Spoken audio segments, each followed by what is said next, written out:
ಯಾವಾಗಲೂ ಒಂದೇ ಥರ ಪಲ್ಯ ತಿಂದು ಬೇಜಾರಂತ ಅನ್ನಿಸ್ತಿದೆಯಾ? ಹಾಗಿದ್ರೆ ಈ ರೀತಿಯಾಗಿ ನೀವು ದಂಟಿನ ಸೊಪ್ಪಿನ ಪಲ್ಯನ ಬೇರೆ ರೀತಿಯಲ್ಲಿ ಮಾಡಿ.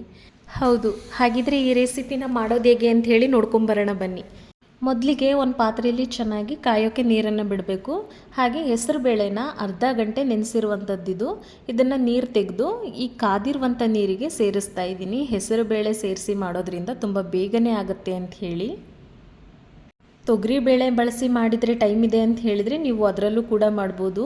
ನಾನಿಲ್ಲಿ ಬೇಗ ಆಗಲಿ ಅನ್ನೋ ಕಾರಣಕ್ಕೋಸ್ಕರ ಹೆಸರು ಬೇಳೆ ಬಳಸಿ ಮಾಡ್ತಿರುವಂಥದ್ದು.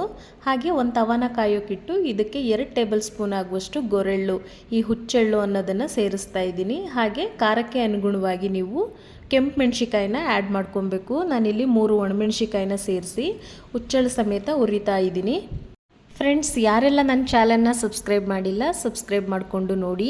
ವಿಡಿಯೋ ಇಷ್ಟ ಆದರೆ ಹಾಗೆ ಲೈಕ್ ಮಾಡಿ, ಬೆಲ್ಲೈಕನ್ನ ಕ್ಲಿಕ್ ಮಾಡ್ಕೊಳ್ಳಿ. ನೋಡಿ, ಇವಾಗ ಗೊರೆಳ್ಳು ಅನ್ನೋದು ಚೆನ್ನಾಗಿ ಚಟಪಟ ಅಂತ ಹೇಳಿ ಸಿಡಿತಿದೆ. ಈ ಒಂದು ಟೈಮಲ್ಲಿ ಒಂದು 5 ರಿಂದ 6 ಎಸಳಾಗುವಷ್ಟು ಬೆಳ್ಳುಳ್ಳಿ ಸಿಪ್ಪೆ ಸಮೇತ ಹಾಕ್ತಾ ಇದ್ದೀನಿ. ಹಾಗೆ 2 ಟೇಬಲ್ ಸ್ಪೂನ್ ಆಗುವಷ್ಟು ಹಸಿ ತೆಂಗಿನಕಾಯಿ ಕೂಡ ಹಾಕ್ತಾ ಇದ್ದೀನಿ. ಹಸಿ ತೆಂಗಿನಕಾಯಿ ಇಲ್ಲ ಅಂತ ಹೇಳಿದರೆ ನೀವು ಕೊಬ್ಬರಿ ಸಹ ಹಾಕ್ಬೋದು.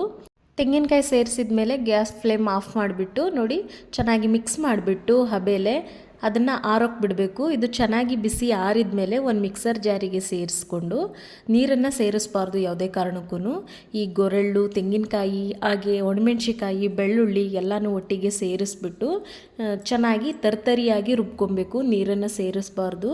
ಈ ಪಲ್ಸ್ ಮೋಡಲ್ಲಿ ನಾವು ತರ್ತರಿಯಾಗಿ ರುಬ್ಕೋಬೋದು. ನೋಡಿ, ಈ ರೀತಿಯಾಗಿ ಬಂದಿರಬೇಕು.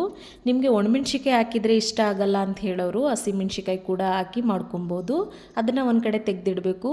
ನೋಡಿ, ಅಷ್ಟೊತ್ತಿಗೆ ಹೆಸರು ಬೇಳೆ ಕೂಡ ಚೆನ್ನಾಗಿ ಬೆಂದಿದೆ. ಯಾವ ರೀತಿಯಾಗಿ ಬೆಂದಿರಬೇಕು ಅನ್ನೋದನ್ನು ನಾನು ನಿಮ್ಗೆ ಇವಾಗ ತೋರಿಸ್ತೀನಿ. ನೋಡಿ, ಹೀಗೆ ಕೈಯಲ್ಲಿ ಪ್ರೆಸ್ ಮಾಡಿ ನೋಡಿದ್ರೆ ಅದು 2 ಭಾಗ ಆಗಬೇಕು ಹೆಸರು ಬೇಳೆ. ಆವಾಗ ಕರೆಕ್ಟಾಗಿ ಬೆಂದಿದೆ ಅಂತ ಹೇಳಿ ಅರ್ಥ. ಅದಕ್ಕೋಸ್ಕರ ನೋಡಿ, ಇವಾಗ ಬೆಂದಿದೆ. ನೀರನ್ನು ಶೋಧಿಸ್ಬಿಟ್ಟು ಒಂದು ಕಡೆ ತೆಗೆದಿಟ್ಕೊಳ್ಳೋಣ ಅದನ್ನ. ಅದಾದಮೇಲೆ ಸ್ಟವ್ ಆನ್ ಮಾಡಿ ಒಂದು ಬಾಣಲಿನ ಕಾಯೋಕ್ಕಿಟ್ಟು ಇದಕ್ಕೆ 2 ಟೇಬಲ್ ಸ್ಪೂನ್ ಆಗುವಷ್ಟು ಅಡುಗೆ ಎಣ್ಣೆನ ಸೇರಿಸ್ಕೊಬೇಕು. ಅದಾದಮೇಲೆ ಸಾಸಿವೆ ಕೂಡ ನಾವು ಆ್ಯಡ್ ಮಾಡಬಾರ್ದು. ಅರ್ಧ ಟೇಬಲ್ ಸ್ಪೂನ್ ಆಗುವಷ್ಟು ಜೀರಿಗೆನ ಆ್ಯಡ್ ಮಾಡ್ಕೊಬೇಕು. ಹಾಗೆ ಒಂದು ಈರುಳ್ಳಿನ ಚೆನ್ನಾಗಿ ಕಟ್ ಮಾಡಿ ಸೇರಿಸಿದ್ದೀನಿ, ಚಿಕ್ಕದಾಗಿ ಕಟ್ ಮಾಡಿ ಸೇರಿಸಿರುವಂಥದ್ದು. ಈ ಈರುಳ್ಳಿನ ಚೆನ್ನಾಗಿ ಫ್ರೈ ಮಾಡ್ಕೊಬೇಕು. ತೀರಾ ಬಣ್ಣ ಬದಲಾಗೋ ಥರ ಎಲ್ಲ ಚೇಂಜ್ ಮಾಡೋದು ಬೇಡ, ಸ್ವಲ್ಪ ಫ್ರೈ ಆದರೆ ಸಾಕಾಗುತ್ತೆ. ಅದಾದಮೇಲೆ ನಾನಿಲ್ಲಿ 1 ಕಟ್ಟಾಗುವಷ್ಟು ದಂಟಿನ ಸೊಪ್ಪನ್ನು ಚೆನ್ನಾಗಿ ಕಟ್ ಮಾಡಿ ತೊಳೆದು ತೊಗೊಂಡಿದ್ದೀನಿ. ನೋಡಿ, ಈ ರೀತಿಯಾಗಿ ನಾವು ಕಟ್ ಮಾಡ್ಕೊಬೇಕು ಚಿಕ್ಕದಾಗಿ. ಇದಾದಮೇಲೆ ಈ ಏನು ಫ್ರೈ ಮಾಡಿ ಇಟ್ಕೊಂಡಿದ್ದೀವೋ ಈರುಳ್ಳಿ, ಈ ಒಂದು ಟೈಮಲ್ಲಿ ನಾವು ಸೊಪ್ಪನ್ನು ಕೂಡ ಆ್ಯಡ್ ಮಾಡ್ಕೊಬೇಕಾಗತ್ತೆ.